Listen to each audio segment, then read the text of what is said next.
ಇನ್ನು ರಾಜ್ಯ ಬಿಜೆಪಿಯಲ್ಲಿ ತೀರಾ ಕುತೂಹಲ ಮೂಡಿಸ್ತಾ ಇರುವಂಥದ್ದು ಬಿಜೆಪಿ ರಾಜ್ಯಾಧ್ಯಕ್ಷರು ಯಾರು ಆಗ್ತಾರೆ ಅಂತ. ಅದಕ್ಕೆ ಸಂಬಂಧಪಟ್ಟಂತೆ ಅಶೋಕ್ ಅವರು ಇವತ್ತು ರಿಯಾಕ್ಷನ್ ಕೊಟ್ಟಿದ್ದಾರೆ. ಬಿಜೆಪಿ ರಾಜ್ಯಾಧ್ಯಕ್ಷರ ಬಗ್ಗೆ ನಾನು ಏನೂ ಮಾತಾಡಿಲ್ಲ, ಹೈಕಮಾಂಡ್ ಜೊತೆ ಚರ್ಚೆಯಲ್ಲಿ ರಾಜ್ಯದ ವಿಚಾರವೇ ಬಂದಿಲ್ಲ. ದೆಹಲಿಯಲ್ಲಿ ವಿಪಕ್ಷ ನಾಯಕ ಅಶೋಕ್ ಅವರು ಈ ಸ್ಟೇಟ್ಮೆಂಟ್ ಕೊಟ್ಟಿದ್ದಾರೆ. ರಾಜ್ಯಾಧ್ಯಕ್ಷರ ವಿಚಾರವಾಗಿ ನನ್ನ ಜೊತೆ ಯಾರೂ ಕೂಡ ಚರ್ಚೆ ಮಾಡಿಲ್ಲ. ದೆಹಲಿಗೆ ನಾನು ಬರೋದೇ 3 ತಿಂಗಳಿಗೆ ಒಂದ್ಸಲ.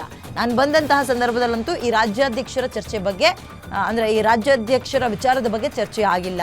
ಜೋಶಿ ಚರ್ಚೆ ಮಾಡಿ ವರದಿ ಕೊಡ್ತಾರೆ, ಅದು ಪ್ರೊಸೆಸ್ಸಲ್ಲಿದೆ. ನಾನು ಅಧ್ಯಕ್ಷ ಸ್ಥಾನದ ರೇಸಲ್ಲಿ ಇಲ್ಲ ಅಂತ ಅಶೋಕ್ ಅವರು ಮಾತಾಡಿದ್ದಾರೆ. ಅಂದರೆ ಇನ್ನು ರಾಜ್ಯಾಧ್ಯಕ್ಷರು ಯಾರು ಆಗ್ತಾರೆ, ಯಾವಾಗ ಅನೌನ್ಸ್ ಮಾಡ್ತಾರೆ ಅನ್ನೋದಕ್ಕೆ ಸಂಬಂಧಪಟ್ಟಂತೆ ನೋಡಿ, ನಾನು ಹೈಕಮಾಂಡ್ ಬಳಿ ಬರೋದೇ 3 ತಿಂಗಳಿಗೆ ಒಂದ್ಸಲ. ನಾನು ಬಂದಾಗಂತೂ ಎಲ್ಲೂ ಚರ್ಚೆ ಆಗಿಲ್ಲ. ಜೊತೆಗೆ ರೇಸಲ್ಲಿದ್ದೀನ ಅಂದರೆ ಖಂಡಿತವಾಗ್ಲೂ ಇಲ್ಲ, ಯಾಕಂದರೆ ಅವರು ವಿರೋಧ ಪಕ್ಷದ ನಾಯಕರು, ಅದರಲ್ಲೇ ತೃಪ್ತರಾಗಿದ್ದಾರೆ. ನಾನಂತೂ ಇಲ್ಲ, ಇದ್ರ ಬಗ್ಗೆ ಚರ್ಚೆ ಆಗಿಲ್ಲ. ಚರ್ಚೆ ಆಗ್ತಾ ಇದ್ದಂತೆ ವಿಚಾರ ಹೊರ ಬರುತ್ತೆ ಬಿಡ್ರಿ ಅಂತ ಅಶೋಕ್ ಅವರು ಮಾತಾಡಿದ್ದಾರೆ. ನೀವು ನೋಡಿಬೇಕಾದ್ರೆ ಈಗ ನಾನ್ ಬಂದ್ರೆ ಯಾಕೆ ಬೆಳವಣಿಗೆ ಆಗ್ಬೇಕು? ನಾನ್ ಬರೋದೇ 3 ತಿಂಗಳಿಗೊಂದ್ಸರಿ.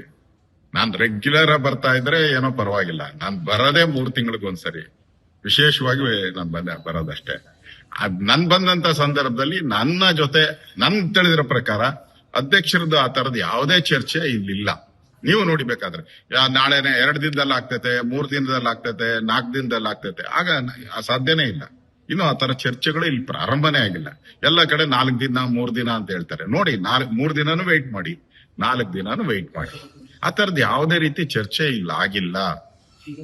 ಏನಾನ ಆ ತರ ಚರ್ಚೆ ಇದ್ರೆ ಅದನ್ನ ಅಲ್ಲಿನ ನಮ್ಮ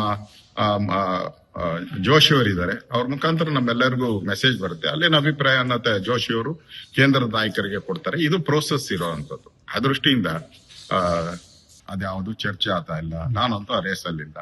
ಈ ತರದ ಚರ್ಚೆ ಯಾವುದೂ ಇಲ್ಲ. ಅಲ್ಲಿನ